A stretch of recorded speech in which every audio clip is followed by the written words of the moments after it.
یہ کہانی ہے ایک ایسی قدیم اور بے حد خوشحال تہذیب کی جس کا انجام اتنا بھیانک تھا کہ سن کر ہی رونگٹے کھڑے ہو جاتے ہیں۔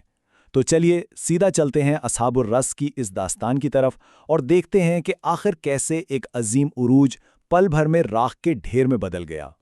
ذرا تصور کیجئے، ایک ایسی بستی جو شروع تو اپنی بے مثال خوبصورتی کی وجہ سے ہوئی، لیکن جب اس کا اختتام ہوا تو حالات اس قدر ہیبت ناک تھے کہ ان کے دریاؤں میں پانی کے بجائے خون بہنے لگا تھا۔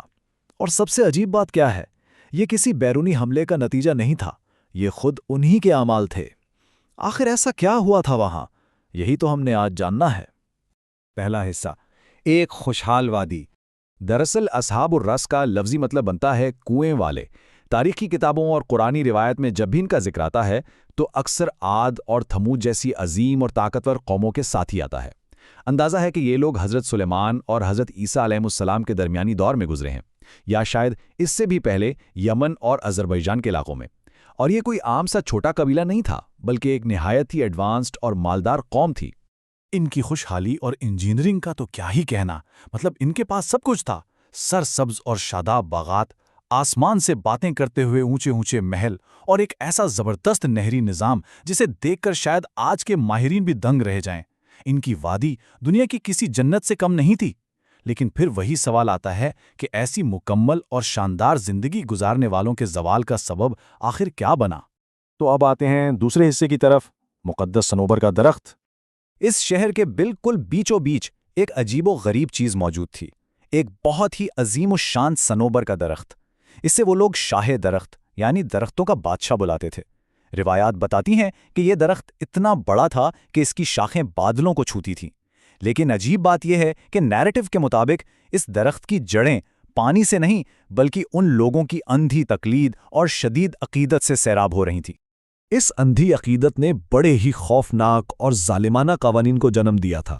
ان کا ایک پانی کا قانون تھا۔ ایک طرف درخت کے لیے ایک مرکزی تالاب بنایا گیا تھا جس کا پانی انتہائی صاف اور شفاف تھا، اور یہ صرف اور صرف اس شاہ درخت کے لیے ریزرو تھا۔ دوسری طرف اس قانون کی سزا دیکھیے، اگر کوئی انسان پیاس سے چھٹپٹا کر مر بھی رہا ہو اور اس تالاب سے ایک گھونٹ پانی پینے کی کوشش کر لے تو اسے فوراً زندہ جلا دیا جاتا تھا۔ یعنی انسانی جان کی قیمت اس درخت کے پانی سے بھی کم ہو چکی تھی۔ ان کے اس پرستش کا عروج ان کا سالانہ تہوار ہوا کرتا تھا۔ پورا شہر اس مقدس درخت کے گرد جمع ہو جاتا، لوگ بڑے قیمتی ریشمی لباس پہنتے، سونے کے زیورات سے لدے ہوئے ہوتے اور پھر اس شاہ درخت کے سامنے باری باری قربانیاں پیش کرتے۔ اور اس پورے تہوار کا سب سے عجیب اور پر اسرار حصہ وہ ہوتا تھا جب اس درخت کے تنے سے ایک عجیب سی آواز گونجتی تھی۔ جب پوری قوم درخت کے سامنے سجدے میں گرتی تو درخت کے تنے سے ایک بھاری آواز آتی، اے میرے بندو، میں تم سے راضی ہو گیا، اب تم خوشیاں مناؤ۔ اور یہ لوگ پورے یقین کے ساتھ سمجھتے تھے کہ ان کا خدا ان سے بات کر رہا ہے۔ لیکن روایات یہ واضح کرتی ہیں کہ وہاں کوئی خدا نہیں تھا۔ یہ دراصل ایک شیطانی طاقت تھی جو درخت کے اندر چھپ کر اس پورے قوم کو شدید گمراہی اور بہیائی کی طرف دھکیل رہی تھی۔ اور پھر جشن کے نام پر وہاں جو اخلاقیت کا جنازہ نکلتا تھا اس کی کوئی حد نہیں تھی۔ تیسرا حصہ، پیغمبر کی تندی۔ اس گھپ اندھیرے میں ہدایت کی ایک کرن نمودار ہوتی ہے۔ حضرت حنظلہ بن صفوان وہ نبی تھے جنہیں اس بھٹکی ہوئی قوم کو سیدھا راستہ دکھانے اور انہیں اس درخت کی پرستش سے روکنے کے لیے بھیجا گیا۔ ذرا سوچئے، وہ اس پورے شہر کی گمراہی اور ان کے اس طاقتور نظام کے خلاف بالکل اکیلے کھڑے تھے۔ انہوں نے لوگوں کو بہت سمجھایا کہ یہ درخت نہ کچھ سن سکتا ہے اور نہ دیکھ سکتا ہے، یہ صرف اور صرف ایک شیطانی دھوکہ ہے۔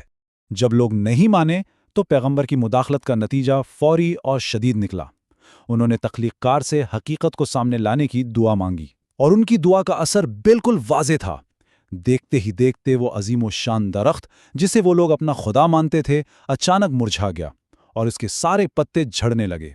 اور سب سے بڑی بات، درخت کے اندر سے آنے والی وہ پر اسرار شیطانی آواز ہمیشہ کے لیے خاموش ہو گئی۔ اپنے اس فرضی خدا کو اس طرح بے بس دیکھ کر وہاں کا بادشاہ اور پوری عوام شدید ترین غصے میں آ گئے۔ چوتھا حصہ، بند کنواں۔ اب بجائے اس کے کہ وہ حقیقت کو مانتے، ان کا غصہ ایک بے حد خوفناک اور ظالمانہ سزا کی شکل اختیار کر گیا۔ ان کا منصوبہ سنیے کتنا ڈراونا تھا۔ پہلے دریا کے خشک حصے میں ایک بہت ہی گہرا اور بڑا کنواں کھودا گیا، پھر حضرت حنظلہ کو زندہ اس کنویں میں پھینک دیا گیا۔